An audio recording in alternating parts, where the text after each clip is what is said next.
नमस्कार, ये आकाशवाणी शिमला है। अब आप राजकुमारी चंदेल से प्रादेशिक समाचार सुनिए। हिमाचल प्रदेश पावर कॉरपोरेशन के महाप्रबंधक व चीफ इंजीनियर विमल नेगी की मौत के मामले में आज विधानसभा में भारी हंगामा हुआ। शिमला में चल रहे विधानसभा के बजट सत्र के दौरान आज विपक्षी दल भाजपा ने इस घटना की सीबीआई जांच की मांग को लेकर पहले सदन में हंगामा किया और बाद में सदन से वॉकआउट भी किया। दूसरी ओर मुख्यमंत्री सुखविंदर सिंह सुक्खू ने सदन में कहा कि सरकार इस मामले की निष्पक्ष जांच करेगी और दोषियों को कड़ी से कड़ी सजा दी जाएगी। विपक्ष ने इस मुद्दे पर नियम 67 के तहत स्थगन प्रस्ताव का नोटिस दिया था, जिसे विधानसभा अध्यक्ष ने नामंजूर कर दिया। नेता प्रतिपक्ष जयराम ठाकुर ने प्रश्नकाल के दौरान विमल नेगी की मौत का मामला उठाते हुए कहा कि सरकार को इस पूरे घटनाक्रम को गंभीरता से लेना चाहिए। उन्होंने कहा कि इस मामले में कई गंभीर सवाल खड़े हुए हैं और पावर कॉरपोरेशन की कार्यप्रणाली पहले दिन से ही विवादों के घेरे में है। उन्होंने कहा कि मृतक चीफ इंजीनियर को पावर कॉरपोरेशन में मानसिक तौर पर प्रताड़ित किया जाता था।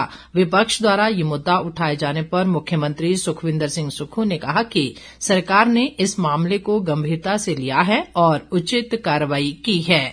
उन्होंने कहा कि सरकार द्वारा की गई कार्रवाई से मृतक विमल नेगी की पत्नी संतुष्ट है और उन्होंने स्वयं व्यक्तिगत तौर पर उनसे बात की है। मुख्यमंत्री ने विपक्ष पर इस सारे मामले पर राजनीति करने का भी आरोप लगाया। सरकार के जवाब से असंतुष्ट विपक्ष ने सदन में जोरदार हंगामा किया और पूरा विपक्ष नारेबाजी करते हुए सदन से बाहर चला गया।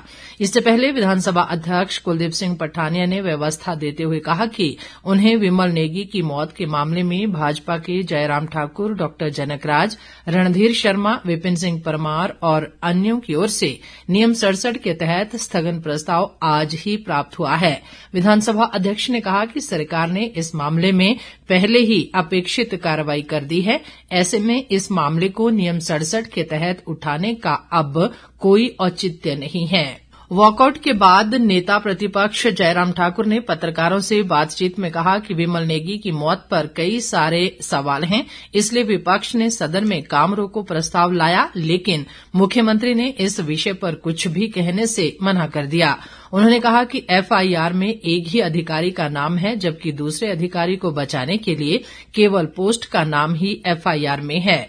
नेता प्रतिपक्ष ने कहा कि एचपीपीसीएल की कार्यप्रणाली पिछले लंबे समय से विवादों में रही है, इसलिए इस सारे मामले पर सीबीआई जांच होनी चाहिए। आज विधानसभा में नियम 67 के अंतर्गत हमने नोटिस दिया था कि सारी विधानसभा की कार्यवाही को स्थगित करके चीफ इंजीनियर विमल नेगी की जो दुखद मृत्यु हुई है और उस पर बहुत सारे प्रश्न चिन्ह हैं, लेकिन स्पीकर साहब ने कहा कि चर्चा नहीं हो पाएगी। अगर मुख्यमंत्री जी ने कुछ कहना है तो वो कह सकते हैं, लेकिन मुख्यमंत्री जी ने बैठे बैठे इशारा किया कि मुझे कुछ नहीं कहना है। हमने विधानसभा के अंदर पहले दिन से इस बात को लेकर स्पष्ट कहा था कि सीबीआई की जांच होनी चाहिए। सीबीआई की जांच के लिए सरकार तैयार है कि नहीं है। जब मुख्यमंत्री खड़े हुए तो उनका पहला शब्द क्या था कि भारतीय जनता पार्टी को आदत पड़ी है बात का बतंगड़ बनाने की, इसलिए आज हमने सदन से वॉकआउट किया है। और हम आज भी इस बात को लेकर के स्पष्ट कह रहे हैं कि इस सारे मामले की जांच सीबीआई से होनी चाहिए, क्योंकि एचपीपीसीएल की वर्किंग पिछले लंबे समय से कंट्रोवर्शियल रही है।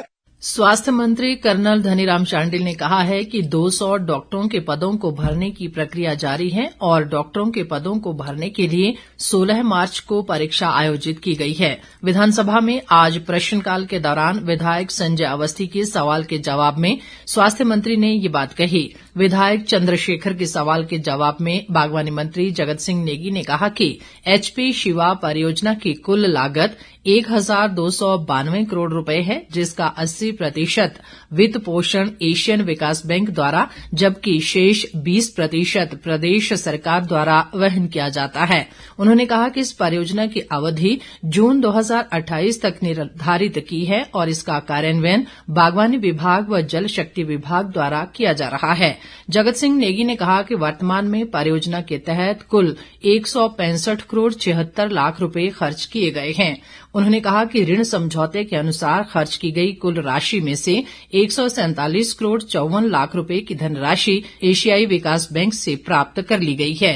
इसके साथ ही ये समाचार बुलेटिन समाप्त हुआ। हमारा अगला बुलेटिन आप सुन सकते हैं शाम 7:45 पर। नमस्कार।